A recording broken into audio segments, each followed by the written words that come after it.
Hi friends, welcome to my channel ఆహా గుమ్మగుమ్మలు. నేను మీ సరోజిని. ఇవాళ మనము ఆలు బైట్స్ చేసుకుందాం. కావలసిన పదార్థాలు: ఉడకబెట్టిన ఆలు, వరిపిండి, కార్న్ పౌడర్, కారపొడి, ఉప్పు, ధనియాల పొడి, మసాలా. 2 చెంచాల వరిపిండి, 2 చెంచాల కార్న్ పౌడర్, రుచికి సరిపడ కారం, ఉప్పు, ధనియా పౌడర్, మసాలా.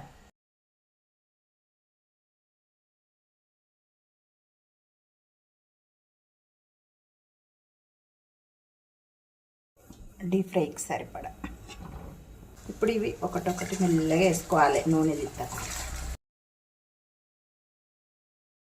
బ్రౌన్ కలర్ రావాలి. స్నాక్స్ ఐటమ్ ఆలు బైట్స్ రెడీ. టేస్ట్ ఎలా ఉందో చూద్దాం. సూపర్! కామెంట్ బాక్స్లో కామెంట్ పెట్టండి. చూసారు కదా.